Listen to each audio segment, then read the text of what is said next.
Rising global summit కు హాజరు కావాలని ప్రధాని మోదీ, కాంగ్రెస్ అగ్రనేతలు రాహుల్ గాంధీ, మల్లికార్జున ఖర్గేలు ముఖ్యమంత్రి రేవంత్ రెడ్డి ఆహ్వానించారు. అయితే ఈ సదస్సుకు ప్రధాని వస్తారా, ప్రధాని మోదీ, రాహుల్ ఇద్దరూ వస్తారా? ఇది సాధ్యమనే చర్చ జరుగుతోంది. సరే, అది వేరే విషయం. కానీ తెలంగాణ ప్రాజెక్టుల విషయంలో కేంద్రం ఉదారంగా సాయం చేయాలని ప్రధానిని రేవంత్ కోరారు. అలాగే కేంద్ర మంత్రులను కలిసి విజ్ఞప్తి కూడా చేశారు. వీటిని కేంద్రం పరిగణలోకి తీసుకుంటుందా? పైగా మోదీతో రేవంత్ రెడ్డి దోస్త్ అన్న ఆరోపణలు చేస్తున్న ప్రతిపక్షాలకు కాంగ్రెస్ వర్గాలు ఏం సమాధానం చెబుతాయి? రాష్ట్ర ప్రగతి కోసం ప్రధానిని కలిస్తే తప్పేంటి అనే చర్చలు కూడా నడుస్తున్నాయి. దీనిపైన చర్చిద్దాం. డిబేట్లో పార్టిసిపేట్ చేస్తున్నారు ప్రస్తుతం మనతో పాటు చరణ్ కౌశిక్ గారు, పిసిసి సీనియర్ నేత.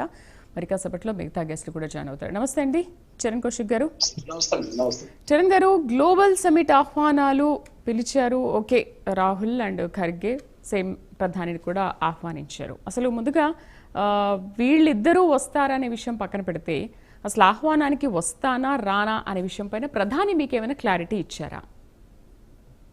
మేడం, బాధ్యతాయుతమైనటువంటి రాష్ట్ర ముఖ్యమంత్రిగా తెలంగాణ రాష్ట్రంలో కాంగ్రెస్ పార్టీ ఉంది కాబట్టి ప్రధానమంత్రి గారు వస్తే ఆ గ్లోబల్ సబ్మిట్ సంబంధించి ఇంకా పెట్టుబడిదారులకు కూడా ఇంకా నమ్మకం కుదిరే అవకాశం ఉంది కాబట్టి దానిలో భాగంగా తెలంగాణ రాష్ట్రానికి పెట్టుబడులు వచ్చినట్లయితే అది భారత ప్రభుత్వానికి కూడా ఆదాయ వనరుగా మారే అవకాశం ఉంది కాబట్టి ఫెడరల్ వ్యవస్థలో భాగంగా ప్రధానమంత్రి గారిని ఆహ్వానించినాం. దేశంలో భారతీయ జనతా పార్టీ ప్రధానమంత్రి అయి ఉండొచ్చు కాక తెలంగాణ రాష్ట్రానికి కాంగ్రెస్ పార్టీ ముఖ్యమంత్రి ఉండొచ్చు, కేంద్రంలో భారతీయ జనతా పార్టీ ఉండొచ్చు. కానీ రాష్ట్రాలు కేంద్రాలు కలిసి పనిచేసినట్లయితే దేశం కావచ్చు రాష్ట్రాలు అభివృద్ధి చెందుతాయని చెప్పేసి కాంగ్రెస్ ప్రభుత్వం భావిస్తా ఉంది. దానిలో భాగంగా కేంద్ర సహకారం కొడతా ఉన్నాం. దానిలో భాగంగా ప్రధానమంత్రి గారిని ఈ గ్లోబల్ సమ్మిట్ రావాలని చెప్పేసి ఆహ్వానించాం. వారు ప్రధానమంత్రి గారు సమాధానంగా స్పందించేదానికి ఖచ్చితంగా వస్తారనే పూర్తి విశ్వాసంతో కాంగ్రెస్ ప్రభుత్వం ఉంది. అదే కాకుండా కాంగ్రెస్ పార్టీ అధ్యక్షుడు, అదే కాకుండా పార్లమెంట్ లో లోక్సభ పక్ష నేత కాబట్టి రాహుల్ గాంధీ గారిని కూడా ఆహ్వానించడం జరిగింది. అదే కాకుండా కాంగ్రెస్ పార్టీ అధ్యక్షుడు మల్లికార్జున ఖర్గే గారు, వారు కూడా రాజ్యసభలో ఫ్లోర్ లీడర్ గా ఉన్నారు కాబట్టి వారు కూడా బాధ్యతాయుతమైన పదవులు ఉన్నారు కాబట్టి వారిని కూడా ఆహ్వానించడం జరిగింది. ఖచ్చితంగా ఖర్గే గారు కావచ్చు, రాహుల్ గాంధీ గారు కావచ్చు, ప్రధానమంత్రి గారు కావచ్చు, ముగ్గురు వచ్చినట్లయితే ఇంకా ఏదైతే గ్లోబల్ సమ్మిట్ కి ఇంకా ప్రపంచవ్యాప్తంగా ఇంకా పేరు వచ్చే అవకాశం ఉంది కాబట్టి ఖచ్చితంగా వస్తారనే పూర్తి విశ్వాసంతో కాంగ్రెస్ పార్టీ ఉంది కాబట్టి అదే కాకుండా గ్లోబల్ సమ్మిట్ కు ఆహ్వానించడం జరిగింది. అంటే ఇప్పుడు రాహుల్ గాంధీ వస్తారు, ఖర్గే ఖచ్చితంగా వస్తారు. మరి అదే టైంలో ప్రధానిని కూడా మీరు పిలిచారు కదా, అసలు వీళ్ళిద్దరూ ఆయన వస్తారా లేదా అనేది ఒక చర్చ నడుస్తోంది కదా మేడం. ఇక్కడ ఎవరైనా గుర్తుపెట్టుకోవాలా, రాజకీయాల్లో ఉన్నవారు ప్రతిపక్షమైన అధికార పక్షమైన ఈ దేశం కావచ్చు, ఈ రాష్ట్రం అభివృద్ధి పదంలో ముందుకు పోవాలని చెప్పేసి కోరుకునే వాళ్ళే కాబట్టి అధికార పక్షం ప్రతిపక్షం అందరు కలిసి పనిచేసినట్లయితే ఖచ్చితంగా దేశాలు కావచ్చు రాష్ట్రాలు కావచ్చు డెవలప్మెంట్ అయ్యే అవకాశం ఉంటుంది. ఇప్పుడు ప్రధానమంత్రి గారు వచ్చి అక్కడ రాజకీయ ప్రసంగం చేశారు అనుకోండి, విదేశీ పెట్టుబడులు ఆకర్షించలేం కదా. అంటే రాజకీయ ప్రసంగాలు ఎక్కడ చేయాలో అక్కడ చేయాలి. రాష్ట్ర అభివృద్ధి కావచ్చు దేశ అభివృద్ధి విషయంలో అందరూ కలిసికట్టుగా పనిచేసినట్లయితే పెట్టుబడులు వచ్చే అవకాశం ఉంటుంది కాబట్టి దానిలో భాగంగా ప్రధానమంత్రి గారు ఆహ్వానించారు. ఖచ్చితంగా ప్రధానమంత్రి గారు వస్తారని చెప్పేసి పూర్తి విశ్వాసంతోనూ, అదే కాకుండా ఈ ఈవెంట్ కు ప్రపంచవ్యాప్తంగా గుర్తింపు లభిస్తా ఉంది. దానిలో భాగంగా ఎందుకంటే హైదరాబాద్ సైడ్ ప్రపంచంలో ఉన్నటువంటి చాలా దిగ్గజ కంపెనీలు కావచ్చు, ప్రపంచవ్యాప్తంగా ఉన్నటువంటి పారిశ్రామికవేత్తలు కావచ్చు, వాళ్ళంతా కూడా హైదరాబాద్ సైడ్ చూస్తా ఉన్నారు. హైదరాబాద్ విజన్ 2047 లక్ష్యంతో కాంగ్రెస్ ప్రభుత్వం ముందుకు పోతా ఉంది. $3 ట్రిలియన్ ఆర్థిక వ్యవస్థను చేరే లక్ష్యంతో ముందుకు పోతా ఉన్నారు. 2037 1 ట్రిలియన్, 2047 వరకు 3 ట్రిలియన్. అదే కాకుండా విద్యలో తెలంగాణ విజన్ ఏ విధంగా పోతా ఉంది, హెల్త్ లో కావచ్చు, విద్యుత్తులో కావచ్చు, అదే కాకుండా తెలంగాణ రాష్ట్రంలో పొల్యూషన్ విషయంలో కావచ్చు, అటవీ విస్తరణలో కావచ్చు, పర్యావరణం రకరకాల జోన్లుగా 4 సీట్లో కూడా తెలంగాణ రాష్ట్ర కాంగ్రెస్ ప్రభుత్వం ఒక విజన్ తో ముందుకు పోతూ హైదరాబాద్ ను అగ్రగామిగా నిలిచే ప్రయత్నంలో భాగంగా ముందుకు పోతా ఉన్నారు. ఖచ్చితంగా ప్రపంచ నగరాలతో హైదరాబాద్ పోటీ పడే విధంగా, పక్క రాష్ట్రాలు కాదు పక్క దేశాలతో పోటీ పడే విధంగా హైదరాబాద్ నగరమును ముందు తీసుకునే ప్రయత్నం, తెలంగాణను అగ్రగామిగా నిలిచే ప్రయత్నంలో భాగంగా ఒక విజన్ డాక్యుమెంట్ రాష్ట్ర ప్రభుత్వం ప్రకటించబోతా ఉంది. ఏ విజన్ అయితే ఉన్నటువంటి రాష్ట్రాలు గతంలో చంద్రబాబు నాయుడు విజన్ 2020 మీద వారు పోయిన పరిస్థితుల్లో కూడా 2004 వారు ఓడిపోయారు, 2009 కూడా ఓడిపోయారు, 2014 వచ్చినప్పటికీ గెలిచినప్పటికీ 19 మళ్ళీ అధికారాన్ని కోల్పోయి విజన్ 2020 ముందు వారు అధికారం లేకుండా పోయిన పరిస్థితి కూడా చూసినాం. ఆనాడు భారత్ వెలిగిపోతుందని చెప్పేసి వాజ్పేయి గారు ఒక స్లోగన్ తీసుకొని పోతే వారు కూడా ఓడిపోయిన పరిస్థితి. కాబట్టి ఇవన్నీ కూడా అంటే ఏంటి చరణ్ గారు 2019లో వైఎస్ఆర్సీపీ గవర్నమెంట్ వచ్చింది కాబట్టి వాళ్ళు జరిగే కార్యక్రమాలకి పిలిస్తే ఆయన వచ్చారు కాబట్టి ఇప్పుడు మీరు పిలిచే కార్యక్రమాలకు కూడా ఆయన వస్తారు అని మీరు అనుకుంటున్నారా బలంగా? మేడం, ఇక్కడ దేశ ప్రధానమంత్రి ఈ దేశంలో అభివృద్ధి విషయంలో ప్రధానమంత్రిగా అయ్యే వరకు మాత్రమే రాజకీయాలు చేయాలి. అయిన తర్వాత రాష్ట్రాల అభివృద్ధి పదంలో ముందుకు పోయినప్పుడు ఖచ్చితంగా ఆదాయం దేశానికి కూడా వస్తుంది, దేశం అభివృద్ధి పదంలో ముందుకు పోయే అవకాశం ఉంటుంది. కాబట్టి ఖచ్చితంగా ప్రపంచ వ్యాప్తంగా ఉన్న దిగ్గజ కంపెనీలు కూడా వస్తా ఉన్నాయి. కాబట్టి ఇంకా ప్రధానమంత్రి గారు వచ్చి మంచి మెసేజ్ ఇచ్చినట్లయితే ఇంకా చాలా దిగ్గజ కంపెనీలు కూడా భవిష్యత్తులో వచ్చే అవకాశం ఉంటుంది, ఉన్నవారికి కూడా నమ్మకం క్రియేట్ అయ్యే అవకాశం ఉంటుంది. కాబట్టి దానిలో భాగంగా ప్రధానమంత్రి గారిని ఆహ్వానించడం. ప్రధానమంత్రి గారు ఈ దేశ పౌరుడు, అదే కాకుండా భారతీయ జనతా పార్టీ సభ్యులాగా మేము చూస్తున్నాం. ఈ దేశంలో ఒక పెద్దన్న పాత్ర లాగా ప్రధానమంత్రి ఉంటారు కాబట్టి దానిలో భాగం పెద్దన్నని కూడా సంబోధిస్తాం. అదే కాక ప్రధానమంత్రి గారు వచ్చిన ముఖ్యమంత్రి గారు కూడా రిసీవ్ చేసుకుంటా ఉన్నారు. రాష్ట్రపతి గారు కావచ్చు, ఉపరాష్ట్రపతిగా వచ్చినప్పుడు కూడా మాకు శతభిషలు లేవు, తెలంగాణ రాష్ట్ర అభివృద్ధి ఏకైక లక్ష్యంగా ముందుకు పోతా ఉన్నాం. ఎలక్షన్ సందర్భం మాత్రం రాజకీయ చేయాలి, మిగతా సందర్భాల్లో రాష్ట్ర ప్రయాణాన్ని ముఖ్యమని చెప్పేసి భావిస్తా ఉన్నాం. దానిలో భాగంగా ప్రధానమంత్రి గారిని ఆహ్వానించడం జరిగింది. రైట్, మనతో పాటు వాసుదేవ్ రెడ్డి మాజీ corporation chairman and Venkatareddy BJP అధికార ప్రతినిధి మనతో పాటు జాయిన్ అయ్యారు. నమస్తే అండి ఇద్దరికి, వెల్కమ్ టు షో. వెంకటరెడ్డి గారు నమస్తే. నమస్తే అండి. ఏంటి మరి బీజేపీ తెలంగాణని ఏమైనా ఇగ్నోర్ చేస్తుందా, లేక రాష్ట్రం కావాలనే రాజకీయ ఆరోపణలు చేస్తోందా? ఇలా అధికారంలో ఉన్న వాళ్ళు, ప్రతిపక్షంలో ఉన్న మీరు చాలా మాట్లాడుతున్నారు. రేవంత్ రెడ్డి కూడా చాలా విషయాలు మాట్లాడారు. అంటే మీరు కనుక ఒకవేళ నిధులు ఇవ్వకపోయినా, లేకపోతే మాకు ఎటువంటి హామీలు ఇవ్వకపోయినా కూడా అసలు బీజేపీని తెలంగాణలో కనుమరుగు చేస్తాము, కనిపించకుండా చేస్తాము అని మాట్లాడుతున్నారు. ఓకే, చరణ్ గారు దానికి కూడా ఆన్సర్ ఇవ్వాలి. ఫస్ట్ మీరేమంటారు? ముందుగా మీకు అలాగే ప్రైమ్ లైన్ న్యూస్ ప్రేక్షకులకి, ప్యానల్ మిత్రులకి నమస్కారం. ఇప్పుడు బేసిక్గా డెఫినెట్గా తెలంగాణ వాదిగా, తెలంగాణ డెవలప్మెంట్ కోసం, తెలంగాణ సంక్షేమ పథకాల కోసం ఎక్కడ ఎవరు అభివృద్ధి చేసినా కూడా డెఫినెట్గా స్వాగతిస్తాం. ఈధర్ కాంగ్రెస్ పార్టీ కానీ లేకపోతే బీఆర్ఎస్ పార్టీ కానీ. అంతకుముందు బీఆర్ఎస్ పార్టీ చేసినా కూడా, ఇప్పుడు కాంగ్రెస్ పార్టీ చేసినా కూడా స్వాగతిస్తాం. కానీ అక్కడ జరిగేదంతా కూడా పేరుకే అభివృద్ధి అని చెప్తారు కానీ, పేరుకే సంక్షేమ పథకాలు అమలు చేస్తున్నామని చెప్తారు కానీ, ఎక్కడైనా ఈ తెలంగాణ రాష్ట్రంలో 11-12 సంవత్సరాల కాలంలో ఎక్కడైనా అభివృద్ధి జరిగిందా అంటే ఏం చెప్పగలుగుతారు వీళ్ళు? సంక్షేమ పథకాలు అమలు చేస్తున్నారు అంటే ఏం చెప్పగలుగుతారు? కేంద్ర ప్రభుత్వ నిధులతోటే దగ్గర 11.5 లక్షల కోట్ల రూపాయలు ఏవైతే కేంద్ర ప్రభుత్వ నిధులు వస్తూ ఉన్నాయో వాటితోటి ఇప్పటివరకు అభివృద్ధి జరిగింది తప్పితే వీళ్ళు రకరకాలుగా చెప్తా ఉన్నారు. 2047 రైజింగ్ డాక్యుమెంట్. వీళ్ళకి నాకు ఈ 2 సంవత్సరాలు చేసింది ఏంటి? వీళ్ళు ఏం చేసిర్రు? ఎక్కడ ఏమన్నా ప్రాజెక్టులు కట్టిర్రా, రోడ్లు వేసిర్రా, లేకపోతే ఏమన్నా ఇంకా వేరే ఏమన్నా అభివృద్ధి జరిగిందా? ఇవన్నీ కూడా పేరుకే ప్యూరు రేర్ అని చెప్పుకుంటా రకరకాలుగా ఇది స్టేట్మెంట్లు ఇస్తా ఉన్నారు ముఖ్యమంత్రి గారు తప్పితే ఎక్కడ కూడా అభివృద్ధి జరగట్లేదు. ఏమంటారంటే ఒకరోజు మూసి ప్రక్షాళన అంటారు, ఇంకో రోజు ప్రాజెక్టులు వస్తున్నాయి అంటారు, ఇంకో రోజు పరిశ్రమలు వస్తున్నాయి అంటారు, ఇంకో రోజు భూములు అమ్ముతున్నాం అని చెప్తారు. అంతకంటే ఎక్కువ మాట్లాడేది ఏమి లేదు చెప్పాలంటే. ఓకే, ఇప్పుడు వెంకటరెడ్డి గారు, మీరు 2 ఏళ్ళు కాంగ్రెస్ ప్రభుత్వం ఏం చేసిందని మాట్లాడుతున్నారు.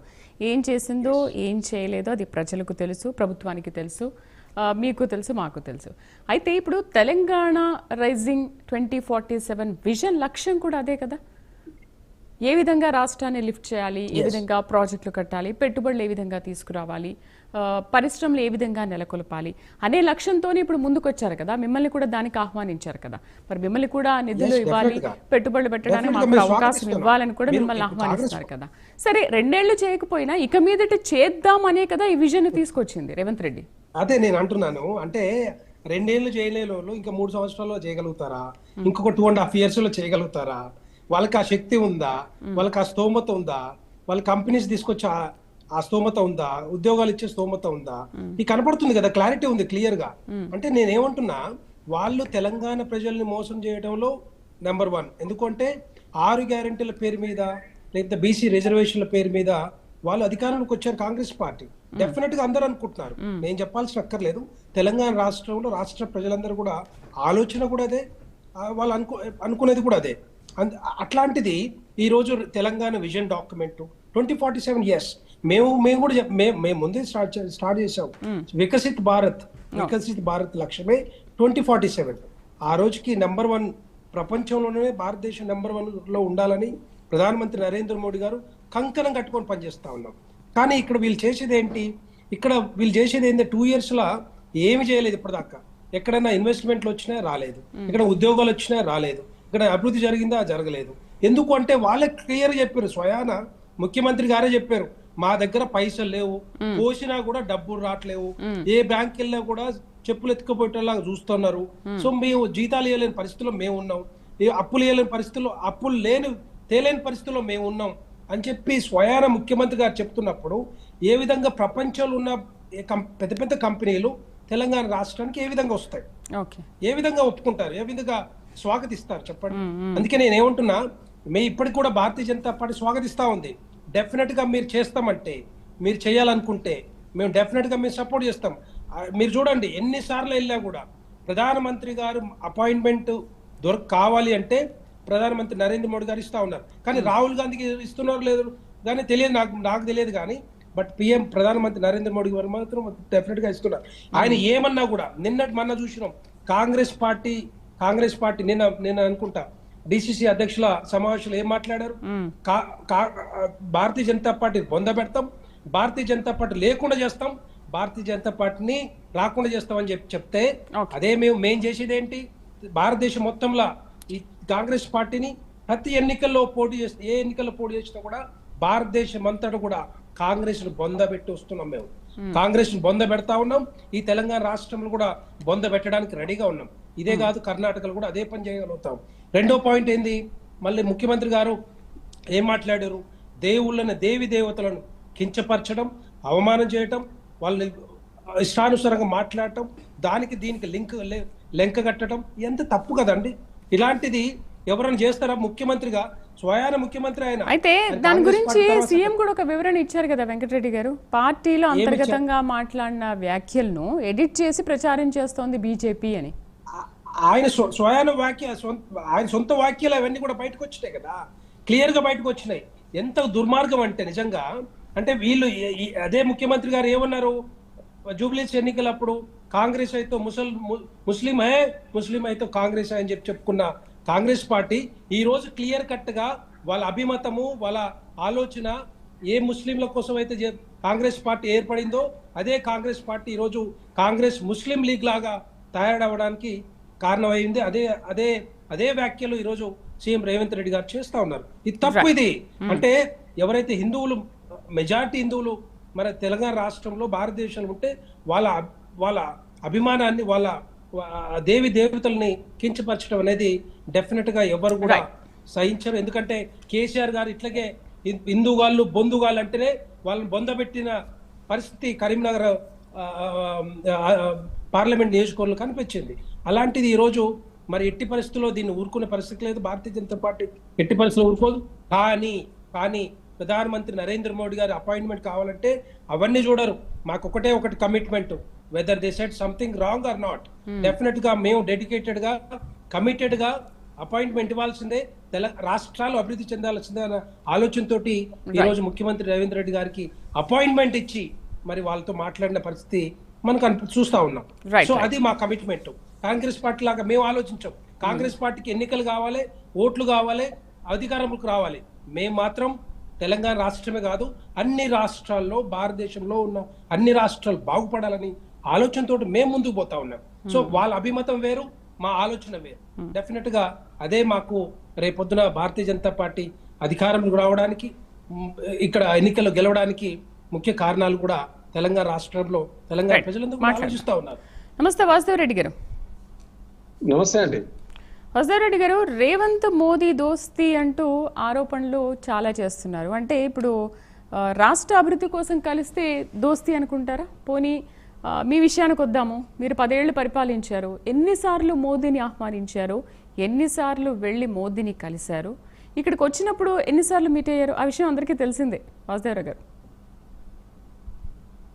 ప్యానెల్లో ఉన్న ప్యానెల్ మిత్రులకు, అదేవిధంగా మీకు ప్రైమ్ 9 ప్రేక్షకులకు నమస్కారం అండి. ఇప్పుడు ఈ రాష్ట్ర ముఖ్యమంత్రి రేవంత్ రెడ్డి గారు ప్రైమ్ మినిస్టర్ని కలిసినంత మాత్రాన మేము బీజేపీ కాంగ్రెస్ ఒకటని అంటలేము. దాని ముందు పరిణామాలు ఒకసారి గమనించండి మేడం. ఇప్పుడు గతంలో ఆ సందర్భాలలో ఈయనే చెప్పిండు కదా, చోట మియా బడే మియా నరేంద్ర మోడీ గారి సభ వేదిక ఉన్నప్పుడే ఆయనను పొగిడిన సందర్భాలు మనం అన్ని చూసినాం కదా. ప్రభుత్వంగా ఇక్కడి ప్రభుత్వంగా అక్కడి ప్రభుత్వాన్ని కలిసి ఏదన్నా డెవలప్మెంట్ యాక్టివిటీస్ కి సంబంధించి ఇన్వైట్ చేయడంలో కానీ రావడంలో కానీ తప్పు పడతలేము. కానీ ఇక్కడ జరుగుతున్న రాజకీయ పరిణామాల విషయంలో మాత్రమే మేము తప్పు పడతా ఉన్నాం. జరుగుతున్న పరిణామాలను ప్రజలకు వివరిస్తా ఉన్నాం. ఇప్పుడు లోపాయికార ఒప్పందం పెట్టుకున్నాడు, ఇప్పుడు బయట మాట్లాడుతున్న సందర్భాలు ఏమున్నాయండి? ఇప్పుడు మా మిత్రుడు ఒప్పుకోడు కౌశిక్ గాని బయట మాట్లాడుకున్నది ఏంది? బీజేపీలకు ఇయ్యాల కాకుండా రేపైనా రేవంత్ రెడ్డి గారు అడ్లకే పోతాడు, ఇక్కడ ఏం లేదు, ఆయన కాంగ్రెస్ ఉండే పరిస్థితి లేదు. ఎందుకంటే మొట్టమొదటి ఇవాళ ఢిల్లీలో కలిసింది ఎవరినని? ప్రైమ్ మినిస్టర్ ని కలిసిండు. ఆ తర్వాత రాహుల్ గాంధీ గారిని కలిసిండు. రాహుల్ గాంధీ గారి అపాయింట్మెంట్ సెకండ్ వచ్చింది, first appointment prime minister release చేయడం బయటికి ఫోటోలు రిలీజ్ చేసింది మాత్రం రాహుల్ గాంధీ గారు చేసినాకనే ప్రైమ్ మినిస్టర్ గారు చేసిన బయటికి ఫోటోలు రిలీజ్ చేసి వాళ్ళ పార్టీ అన్నప్పుడు వాళ్ళ ముందు రిలీజ్ చేసుకుంటారు. ఇప్పుడు మీరు వెళ్ళినా మీరు అదే పని చేస్తారు కదా. నేనేమంటున్నా అంటే వీళ్ళ పార్టీ నాయకుడు అధినాయకుడు ఎవరైనా ఇప్పుడు మన కుటుంబ సభ్యులను మన పార్టీ కుటుంబాలను మొదట కలిసి మాట్లాడి ఇట్లా పోతున్నామని జనరల్ గా చెప్తా ఉంటారు కదా. కానీ ప్రైమ్ మినిస్టర్ అపాయింట్మెంటే మొట్టమొదట దొరికింది. నేను ఏమడుగుతున్నానంటే ఇప్పుడు ప్రైమ్ మినిస్టర్ కలిసే అవకాశం వచ్చింది కదా ఈ యొక్క ముఖ్యమంత్రి గారికి. ఒక పక్క పంచాయతీ ఎన్నికలు జరుగుతున్నాయి కదా, మరి ఇన్ని రోజులు 42% గురించి మాట్లాడింది కదా, ఇలా మరి మాట్లాడిండా? బీసీల గురించి మాట్లాడి ఉంటుందా?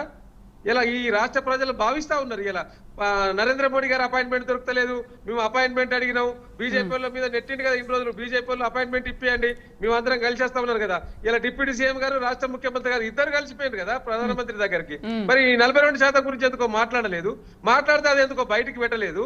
మీరు ఎంతసేపు ఏది మన్మోహన్ సింగ్ గారు ఉన్నప్పుడు మీ గుజరాత్ కు సహకరించారు, మీరు మా తెలంగాణకు సహకరించాలని చెప్పినట్టు బయట ఏదో ప్రెస్ కు రిలీజ్ చేసిండ్రు. అక్కడ ఏం మాట్లాడింది అనేది ఆ దేవుని కెరక.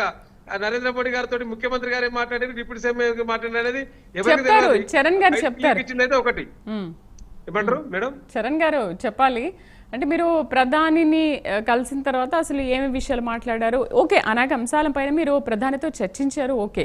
బట్ దాంట్లో అసలు ఇంకా కొన్ని ఈ తెలంగాణ రైజింగ్ సమ్మిట్ విషయం కాకుండా ఇంకా ఏం మాట్లాడారు? 42% బీసీ రిజర్వేషన్ గురించి మాట్లాడారా లేదా అనేది వాసుదేవ్ రెడ్డి గారి ప్రశ్న. సో దానికి కూడా మీరు ఒక ఆన్సర్ చేద్దరు కానీ ఒక చిన్న బ్రేక్. చరణ్ గారు మీ ఆన్సర్ చూద్దాం, చిన్న బ్రేక్ తీసుకుందాం బ్రేక్ చూద్దాం. మరి వెల్కమ్ బ్యాక్. చరణ్ గారు, ఒకవైపు కేంద్ర ప్రభుత్వంపై వ్యాఖ్యలు చేస్తున్నారు, రావాల్సిన నిధులు రాకపోతే పోరాటం చేస్తాము తప్పదు అని చెప్పేసి. తెలంగాణ అంటే ఏమిటనేది అసలు బీజేపీకి రుచి చూపిస్తాము, నిధులు ఇవ్వకుంటే కనుక బీజేపీని రాష్ట్రంలో నేలమట్టం చేస్తామని అంటున్నారు ఫస్ట్ క్వశ్చన్లో. అండ్ ఒకవైపు ఏమో సమ్మిట్కు రావాలి అని ఆహ్వానిస్తున్నామని అంటున్నారు. అంటే మీరు వార్నింగ్ ఇస్తున్నారా లేకపోతే ఆర్డర్ చేస్తున్నారా? అండ్ వాసుదేవ్ రెడ్డి గారు అడిగిన క్వశ్చన్ ఏంటంటే, మీరు అసలు ప్రధానితో పలు అంశాలపైన చర్చించామని అంటున్నారు, ఏమేమి చర్చించారు? థర్డ్ క్వశ్చన్, మీకు ప్రధానితో దొరికిన అపాయింట్మెంట్ అనేది రాహుల్ గాంధీతో అపాయింట్మెంట్ ఎందుకు దొరకట్లేదు? దీంట్లో ఏది వాస్తవం? అసలు నిజంగా రాహుల్ గాంధీ అపాయింట్మెంట్ ఇవ్వట్లేదా మీకు?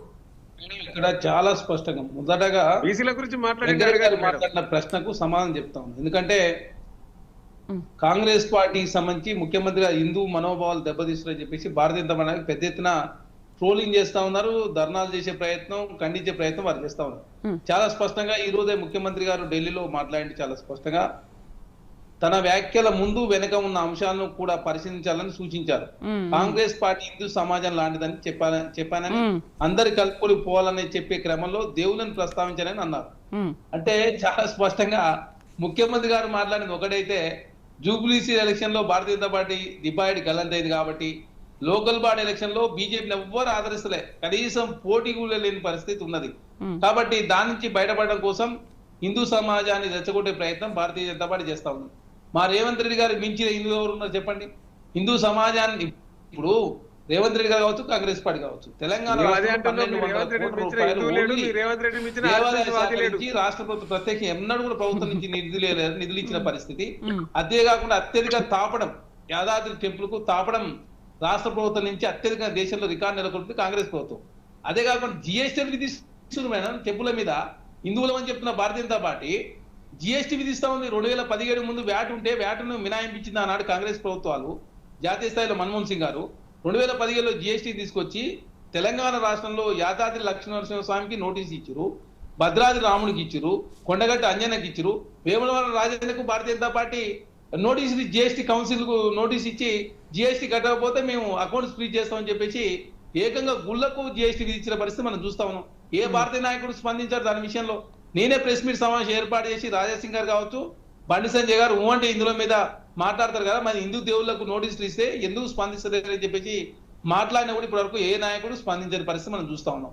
కాంగ్రెస్ పార్టీ ముఖ్యమంత్రి రేవంత్ రెడ్డి నేను సందర్భానుసారంగా హిందూ మతం లాగా ఉంటది, హిందూ మతం లాగా అందరూ కలుపుకొని పోవాలని చెప్పి మాట్లాడితే ముందు వెనక వ్యాఖ్యలు కట్ చేసి అనవసరంగా రాజకీయం చేసే ఉద్దేశం భారతీయ జనతా పార్టీకి ఉన్నది.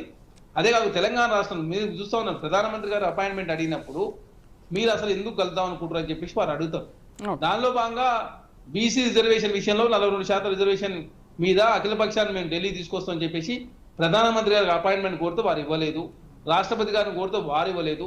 కాబట్టి ముఖ్యమంత్రి గారు కావచ్చు, డిప్యూటీ సీఎం గారు కావచ్చు చాలా సావధానంగా, అదేవిధంగా బండి సంజయ్ గారిని, కిషన్ రెడ్డి గారు అప్పీల్ చేసినాం. మీ నాయకత్వం మేము కలవడానికి సిద్ధంగా ఉన్నాం.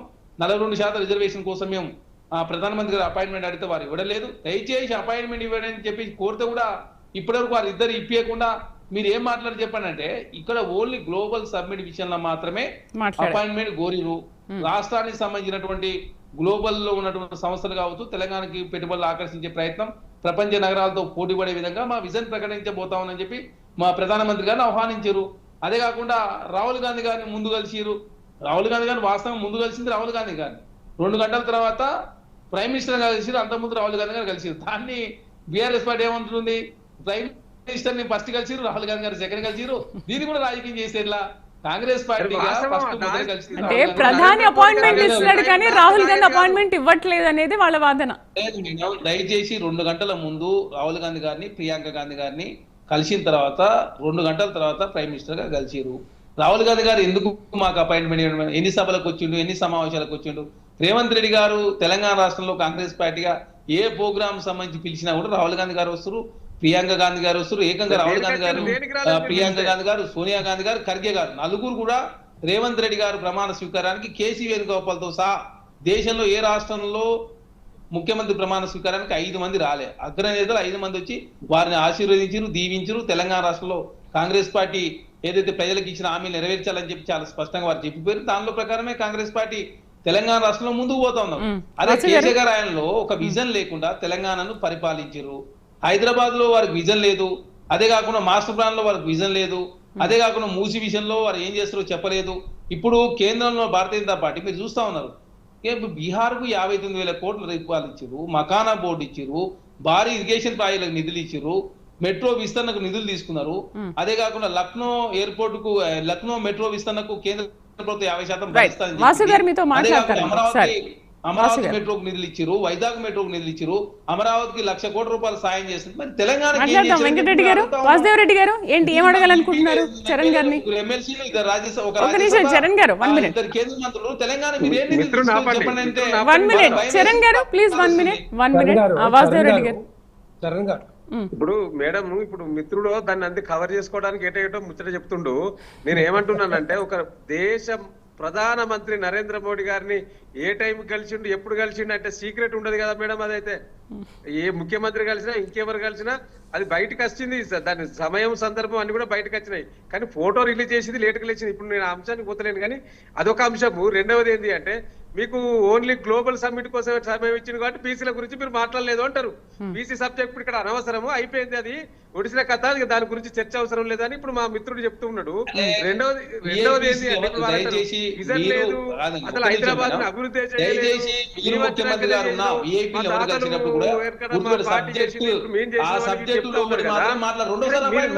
చేస్తే మీరు హైదరాబాద్ ముఖ్యమంత్రి ప్రధానమంత్రి కలుస్తున్నారు, వారు ఎందుకు చెప్పాల్సిన అవసరం ఉంటుంది. లిఖిత పూర్వకంగా లేక ఇవ్వాలా, ఇక్కడ అసమాషి ఉండదు. ఎట్టినే బయట వాసుదేవ్ రెడ్డి గారు, నేను మిమ్మల్ని మొదట్లోనే అడిగాను, మీరు ఎన్నిసార్లు ఢిల్లీకి వెళ్ళి పిఎంని కలిశారు, ఎన్నిసార్లు ఆహ్వానించారని అడిగాను. సరే ఓకే, ఇప్పుడు ఆహ్వానించారా, వాళ్ళు దాని గురించి మాట్లాడారా, ఇంకో దాని గురించి మాట్లాడారా పక్కన పెడితే, మీరు 10 ఏళ్లలో ఎన్ని తెలంగాణ రైజింగ్ 2047 సమిట్లు నిర్వహించారు, ఎన్ని పెట్టుబడులు తీసుకొచ్చారు, ఎన్ని ఉద్యోగాలు కల్పించారు, ఎన్ని ప్రాజెక్టులు కట్టారు? ఓకే, మీరు చేసింది చెప్పడంలో తప్పలేదు కదా, ఒకసారి మీరు వెల్లడించండి ఏమవుతుంది దాంట్లో. ఇప్పుడు మీరు అడిగిన నాకు చెప్పండి మేడం. ఓకే, ఇప్పుడు చెప్పండి కదా. ప్రధానమంత్రి నరేంద్ర మోడీ గారిని ఎన్నిసార్లు కలిసిరు అన్నారు. ఇలా తెలంగాణ రాష్ట్రంలో ఇంటింటికి నల్ల అయ్యడానికి మిషన్ భగీరథ స్కీమ్ పట్టుకొస్తే దేశ ప్రధాని నరేంద్ర మోడీ తోటి ప్రారంభించడం మేము సిద్దిపేట జిల్లాలో తీసుకొచ్చి ప్రారంభించడం. సో మొదటి ప్రభుత్వంలో అనేక సందర్భాలలో దేశ ప్రధాని ఈ యొక్క తెలంగాణ రాష్ట్రంలో కడుతున్న ప్రాజెక్టుల విషయంలో జాతీయ హోదాని అడిగినాము, అనేక సందర్భంలో కలిసినాము. వారు ఇయ్యకున్నా తెలంగాణ రాష్ట్రానికి సంబంధించిన బడ్జెట్ నుంచి వెళ్ళి ఇక్కడ నిధులతోటే ఇక్కడ ప్రాజెక్టులు నిర్మించుకున్నాం. వారు ఎంతసేపు ఇవాళ తెలంగాణ రాష్ట్రంలో కేసీఆర్ గారు జాతీయ స్థాయిలో ఎక్కడ ఎదుగుతారో అనే ఒక ఉద్దేశంతో కేంద్ర ప్రభుత్వము కేసీఆర్ మీద కక్ష పెట్టుకొని కేసీఆర్ కుటుంబాన్ని కక్ష పెట్టుకొని ఆ కక్ష తీర్చుకున్న సందర్భం మన కళ్ళ ముందు కనిపించింది. ఇలా మీరు అంటున్నారు ఇలా ఇలా తెలంగాణ రాష్ట్రంలో కేసీఆర్ గారు ముఖ్యమంత్రి అయిన కదా ఒక రాష్ట్రం అభివృద్ధి జరిగిందా లేదా అని చూడడానికి ఒక్కటి చాలండి. పర్ క్యాపిటల్ ఇన్కమ్ ఒక్కటి చాలు. ఆనాడు పర్ క్యాపిటల్ ఇన్కమ్ 1,24,000 రూపాయలు ఉంటే ఈనాడు పర్ క్యాపిటల్ ఇన్కమ్ 2,68,000 పెరిగిందండి. వట్టిగానే పెరుగుతుందా? జిఎస్డిపి ఆనాడు 5 లక్షలు ఉంటే ఇలా 14 లక్షలకు పెరిగిందండి. ఇది చాలదా తెలంగాణ రాష్ట్రం అభివృద్ధి జరిగిందా లేదా చెప్పడానికి? ఇలా ఐటీలో ఆనాడు 3 లక్షల ఉద్యోగాలు ఉంటే ఇలా 9.5 లక్షల ఉద్యోగాలు ఇప్పించగలిగినాము. 26 లక్షల పరిశ్రమలను చిన్న పెద్ద అన్ని కలిపి రాష్ట్రానికి తీసుకురాగలిగినా 24 లక్షల కోట్ల పెట్టుబడులు ఈ రాష్ట్రానికి తీసుకొచ్చినామండి. మా ప్రభుత్వ హయాంలో అనేక మందికి ఉద్యోగ ఉపాధి కల్పించడమండి. హైదరాబాద్ ను నెంబర్ 1 గా తీసుకొచ్చినామండి. దేశంలోనే తెలంగాణను ఆదర్శ రాష్ట్రంగా తీసుకొచ్చినాం. మేము తీసుకొచ్చిన అనేక పథకాలను ఇలా కేంద్ర ప్రభుత్వం సైతం కాపీ కొట్టింది. మిషన్ భగీరథ స్కీమ్ మేము తీసుకొస్తే కేంద్ర ప్రభుత్వం హర్ జల్ పథకాన్ని తీసుకొచ్చింది. మిషన్ కాకతీయ మేము తీసుకొస్తే అక్కడ ఇంకో పథకాన్ని వాళ్ళు దాన్ని కాపీ కొట్టి పెట్టడం జరిగింది. అనేక రాష్ట్రాలు ఇక్కడ పథకాలను కాపీ కొట్టినాయి. ఇలా రైతు బంధు మేము తీసుకొస్తే దేశ నరేంద్ర మోడీ గారు రైతు బంధును కాపీ కొట్టి సంవత్సరానికి 2,000 పెట్టుబడి సాయం వాళ్ళు ఇస్తా ఉన్న సందర్భం కళ్ళ ముందు కనిపిస్తా ఉన్నది. మేం కదా తీసుకొచ్చిన కొత్తగా ఆలోచన చేసి అనేక స్కీములు తీసుకొచ్చింది కేసీఆర్ నాయకత్వంలో తెలంగాణ ప్రభుత్వం. మేము తీసుకొచ్చిన స్కీములనే కాంగ్రెస్ ప్రభుత్వం కొన్ని కొనసాగిస్తుంది, కొన్ని రద్దు చేసింది. కేసీఆర్ ఆనవాళ్ళు లేకుండా చేయాలని ఒక కుట్రతోటి ఇక్కడ ఏం చేయలేదని చెప్పడం కోసం వారు చేస్తున్న కుట్రలు కుతంత్రాలు కూడా తెలంగాణ ప్రజలు గమనిస్తా ఉన్నారు. సో మేము తీసుకొచ్చిన అభివృద్ధి మీదనే ఈ రాష్ట్ర ప్రభుత్వం కొనసాగుతా ఉన్నది. మీరు ఒక పథకాన్ని తీసుకురాలేదు, ఇప్పటి వరకు ఒక కొత్త పథకం ప్రవేశపెట్టలేదు, ఒక ప్రాజెక్టు కట్టలేదు, ఒక ఇటుక వేర్చలేదు. కానీ 2.5 లక్షల కోట్ల మాత్రం అప్పు చేసింది ఈ రాష్ట్ర ప్రభుత్వము. మరి ఆ 2.5 కోట్ల అప్పు చేసి ఏదైనా ప్రాజెక్టు కట్టిందంటే ఒక్క ప్రాజెక్టు కట్టలేదు. కొన్ని సెక్రటరియట్ లాంటిది ఏదైనా పెద్ద బిల్డింగ్ నిర్మాణం చేసిందంటే అట్లాంటి నిర్మాణం కూడా ఎక్కడ జరగలేదు. మరి ఎటు పోతున్నాయి పైసలు? ఏం చేస్తా ఉన్నారు? ఇలా వారికి ఎంతసేపు భూముల గురించి, ఎందుకంటే గతంలో ఈ రాష్ట్ర ముఖ్యమంత్రి గారు రియల్ ఎస్టేట్ వ్యాపారం వారి యొక్క కన్ను వారి యొక్క ముఖ్యమంత్రి స్వయంగా చెప్పారు కదా, ఇంతకుముందు మీరే అన్నారు. ఇక్కడెక్కడ ఆలోచన చేసి వాటిని గుంజుకోవాలనే ఆలోచన తప్పితే ఇంకే వేరే ఆలోచన ఈ రాష్ట్ర ప్రభుత్వానికి లేదు. ఈ దాదాపు 2 సంవత్సరాల దగ్గరికి వచ్చింది డిసెంబర్ 9కి. ఈ 2 సంవత్సరాల్లో వారు ఏం చేసిందని ఉత్సవాలు జరుగుతాయండి. ఏం చేసిందని మీరు ఉత్సవాలు చేస్తున్నారు? మీరు ఇచ్చిన హామీలు నెరవేరినాయా? ఇలా 100 రోజుల్లో అమలు చేస్తున్నారు కదా 6 గ్యారంటీలు 13 అంశాలు. ఆ 100 రోజుల్లో చేస్తారన్న అంశాలు ఏదన్నా హామీ అమలైందా? మరి 2 సంవత్సరాలు గడిచిపోయినాయి కదా. ఇక మీకున్నది ఇంకా 2 సంవత్సరాలు. ఈ 2 సంవత్సరాలు ఎక్కడ చేస్తారు మీరు? ఏడైతుంది మీతోటి? ఎంతసేపు ఇలా ఆ మల్టీ కలర్ లో సినిమా చూపించి ఇవి తెలంగాణ ప్రజలకు ఏదో చేసినాం, మహిళలకు బస్సు ఇచ్చినాం, ఇంకెవరికి ఏదో ఇచ్చినామని చెప్పి ఇలా ప్రధాన పత్రికలు రాసినాయి. 2,000 కోట్ల రూపాయలు పెండింగ్ లో ఉన్నాయట ఆర్టీసీకి.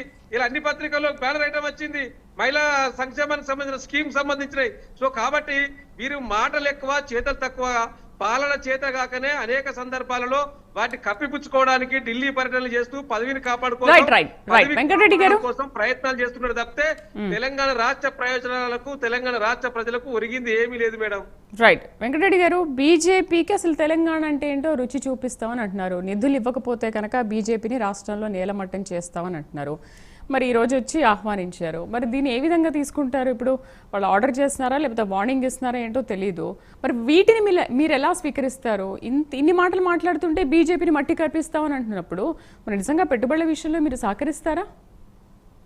ఇట్లాగే కాంగ్రెస్ బీఆర్ఎస్ పార్టీ కేసీఆర్ గారు ఉన్నప్పుడు కూడా ఇదే విధంగా మాట్లాడారు. భారతీయ జనతా పార్టీ లేదు ఇక్కడ, భారతీయ జనతా పార్టీ ఎన్నికలు గెలవదు, భారతీయ జనతా పార్టీకి అసలు స్థానాలే రావు అని చెప్పిన వాళ్ళు ఈ రోజు పార్లమెంట్ స్థానాలు ఎన్ని వచ్చినాయి?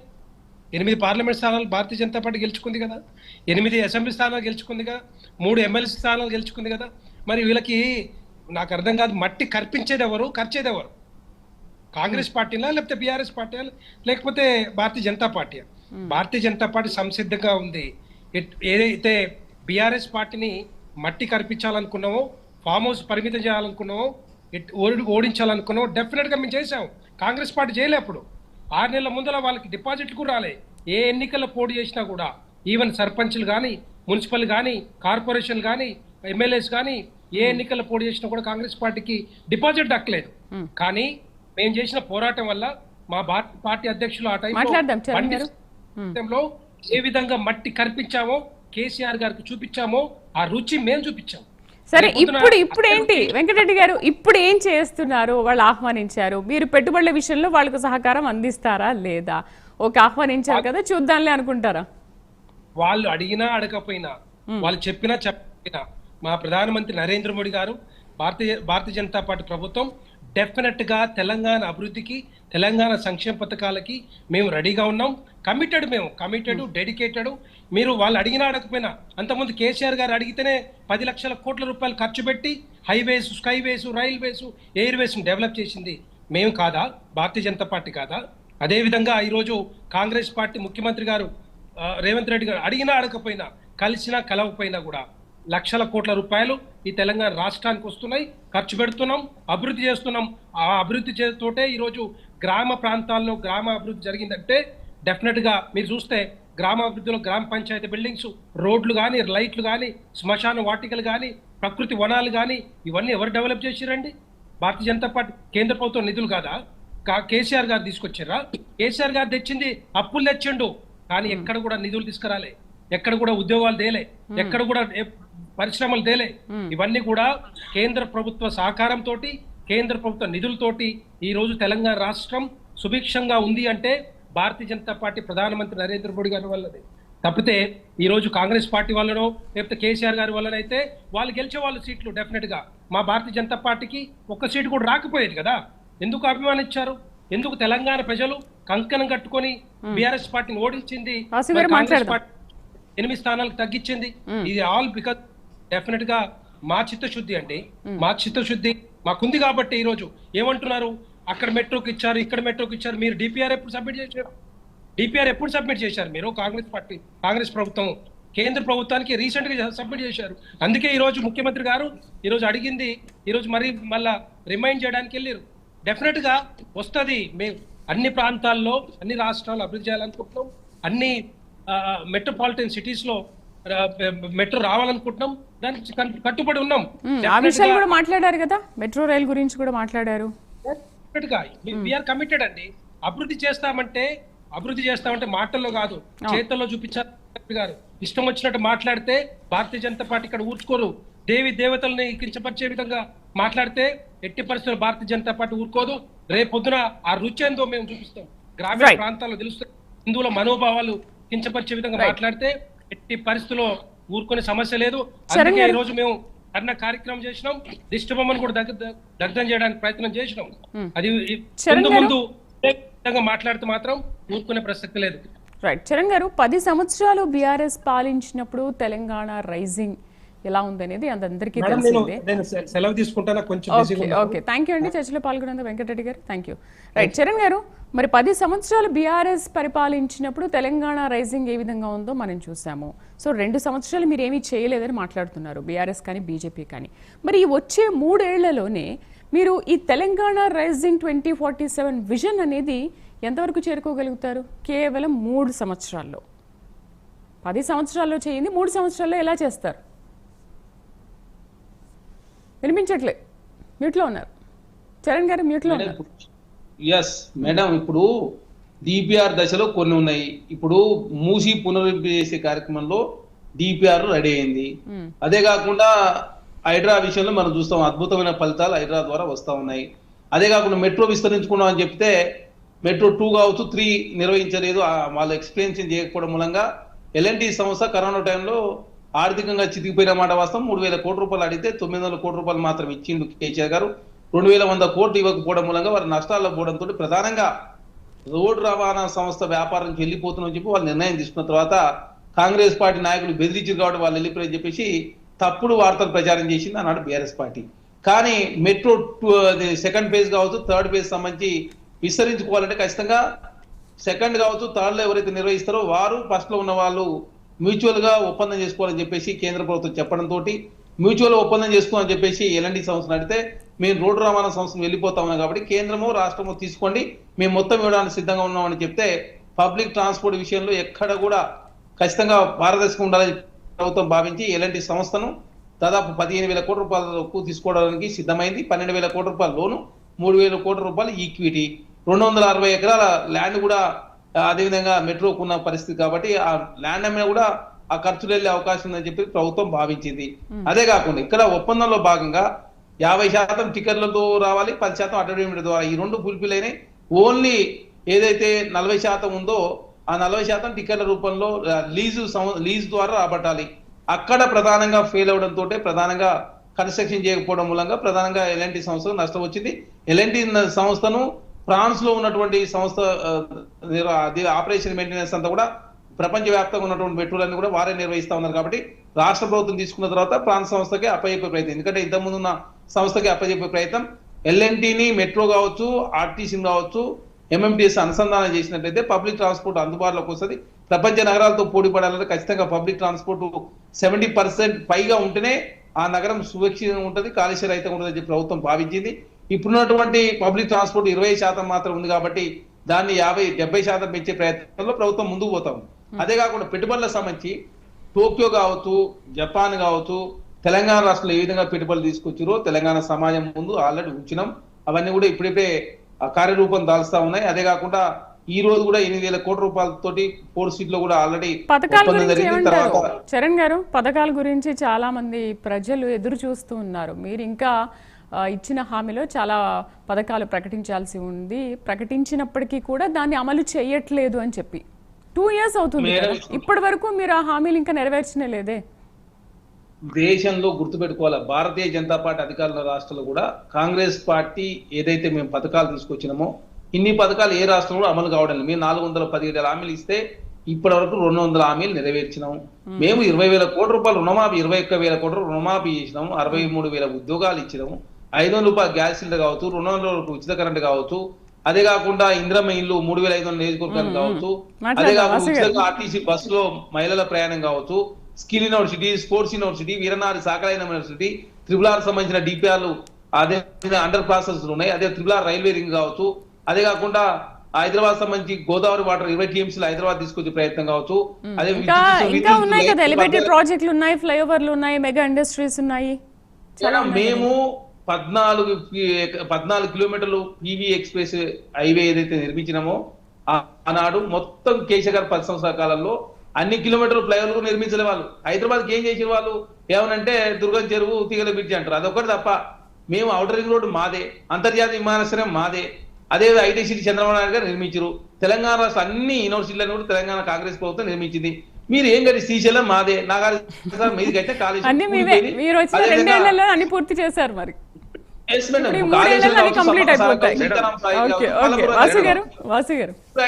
కనీసం వాటర్ అలొకేషన్ జరగలేదు. అదే కాకుండా ఎక్కడ కూడా తెలంగాణ కూడా భారత పరిస్థితి మనం చూసినాం. వాళ్ళు కమిషన్ 1,75,000 కోట్ల రూపాయలు ఖర్చు పెట్టి 30% కమిషన్ తీసుకుని తెలంగాణ దివాలా తీపిచ్చారు. వాళ్ళు చేయాల్సింది మొన్న ఏదైతే దీక్ష దివాస్ పేరు మీద తెలంగాణ రాష్ట్రం కేసీఆర్ వల్ల సిద్ధించిందని చెప్పేసి వాళ్ళు దీక్ష దివాస్ చేశారు కదా. దేశంలో ఉత్తరప్రదేశ్ లో ఏకంగా మాయావతి గారు ముఖ్యమంత్రిగా ఉన్నప్పుడు 5 రాష్ట్రాలు చేయాలని చెప్పేసి అసెంబ్లీలో తీర్మానం చేసి కేంద్ర ప్రభుత్వం పంపింది. మరి ఎందుకో ఉత్తరప్రదేశ్ విభజన జరగలేదు. తెలంగాణ రాష్ట్ర కాంగ్రెస్ పార్టీ మాట్లాడదాం. వాసు గారికి టైం ఇద్దాం కొంచెం. వాసు గారు కాంగ్రెస్ పార్టీ రైట్. వాసు గారు ఇప్పుడు మా మిత్రుడు ఏం చెప్తుండంటే ఇక గత ప్రభుత్వం ఏం చేయలేదు, అంతా మేము వచ్చినాకనే చేస్తున్నాం, అసలు మీకు అన్ని రోడ్లు ఫ్లైఓవర్లు మేమేసినాయే, మీరేసింది ఏం లేదు అని అంటుండు. మిత్రమా, ఇప్పుడు మేము ముఖ్యమంత్రి గారు రోజు తిరిగే ఫ్లైఓవర్లు అన్ని మేమేసినాయి. ఈ హైదరాబాద్ నగరంలో 42 ఫ్లైఓవర్లు కట్టినాం మేము. 42 ఫ్లైఓవర్లు కట్టినాం కాబట్టి హైదరాబాద్ నగరాన్ని అభివృద్ధి చేసినాం కాబట్టి హైదరాబాద్ ప్రజలు మాకు ఓట్లేసిండ్రు. ఇక్కడ 19 సీట్లు గెలిపించారు, మీకు ఒక్క సీటు కూడా గెలిపించలేదు. ఇక్కడ అది గుర్తుపెట్టుకోవాలి.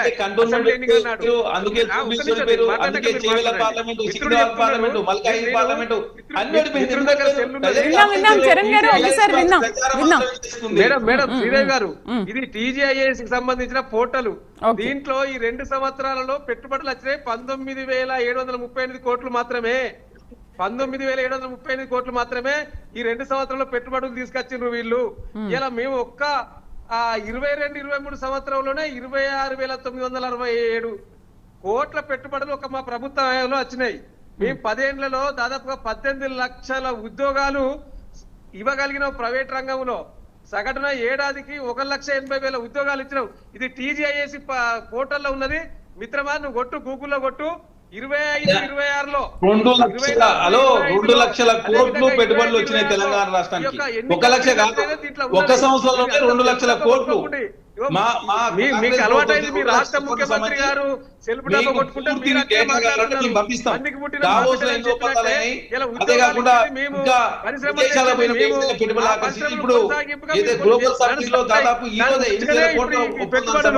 కాబట్టి గత ప్రభుత్వం ఏం చేయలేదు, మేమే చేసినామని చెప్పడం ఏదైతే కాబట్టి 7 లక్షల కోట్ల రూపాయల అప్పులు, 1,20,000 కోట్ల రూపాయల చేసిన అభివృద్ధిని వీళ్ళకు కొనసాగించడానికే చేతనైతే లేదు మేడం. వీళ్ళ రాష్ట్ర ముఖ్యమంత్రి గారికి ఒక విజన్ లేదు.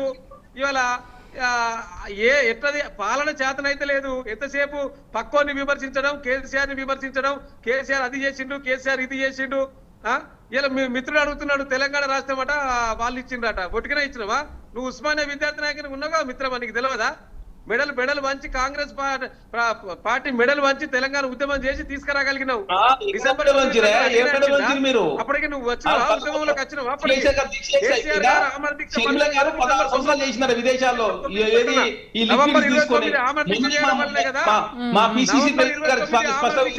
కాంగ్రెస్ పార్టీ ఎక్కడున్నది?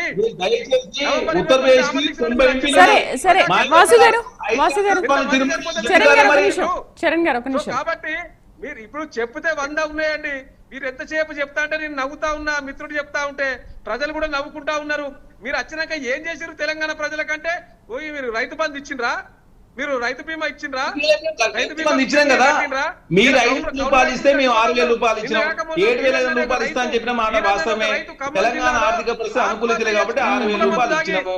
అదేగా రుణమాఫీ చేసినాము, 60,000 ఉద్యోగాలు ఇచ్చినాము. మీరు ఇంకా ఏం చెయ్యాలని చెప్తున్నారు విన్నాం. చరణ్ గారు విన్నాము. గ్రూప్ 13 సంవత్సరాలైంది గ్రూప్ నిర్వహించక 560 ఉద్యోగాలు గ్రూప్ నిర్వహించినాం. గ్రూప్ నిర్వహించినాం, group 3, group 4, TET, DSC age పెంచినాం. ఒకటారున్నా ట్రాన్స్జెండర్లకు అవకాశం కల్పించినాం.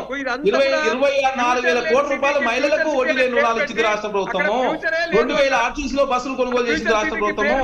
ఇప్పటి వరకు దాదాపు 7,200 కోట్ల రూపాయలు మహిళల కోసం ఖర్చు పెట్టింది కాంగ్రెస్ ప్రభుత్వము. కాంగ్రెస్ మేము చేసినట్టు మీరేం చేసారు? కాబట్టి ఖచ్చితంగా రెండోసారి కూడా తెలంగాణ రాష్ట్రంలో కాంగ్రెస్ పార్టీ అధికారంలో రాబోతా ఉంది. ఖచ్చితంగా 10 సంవత్సరాల కాలం పాటు తెలంగాణ రాష్ట్రంలో కాంగ్రెస్ పార్టీ అధికారంలో ఉంటుంది. చరణ్ గారు అసలు ఒకటి తెలంగాణ రైజింగ్ 2047 లక్ష్యం ఏంటంటారు? చివరిగా మాట్లాడతాం. ఎందుకంటే అభివృద్ధితో పాటు రాజకీయ ప్రాధాన్యత పెంచుకోవడం, అలాగే తెలంగాణ జాతీయ స్థాయిలో ఎదగడం అనేది తెలంగాణ రైజింగ్ అంటారా? ఈ రైజింగ్ లో వీటన్నిటితో పాటు ఇది కూడా వస్తుందా? అదే మేడం, తెలంగాణ రైజింగ్ అనేది 2047 లక్ష్యంతో తెలంగాణ రాష్ట్రంలో కాంగ్రెస్ ప్రభుత్వం ముందుకు పోతూ 2037 వరకు $1 ట్రిలియన్, 2040 వరకు $3 ట్రిలియన్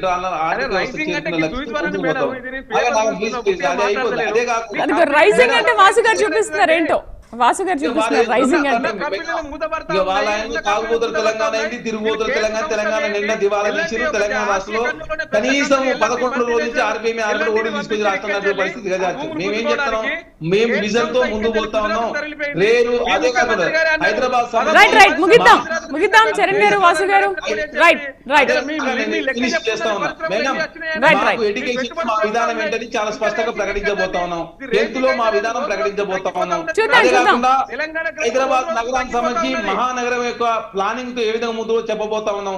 అదే కాకుండా అటవీ విస్తీర్ణం కావచ్చు, అదే కాకుండా స్పోర్ట్స్ కావచ్చు, అన్ని డిక్లరేషన్ రాష్ట్ర ప్రభుత్వం ప్రకటించబోతా ఉంది.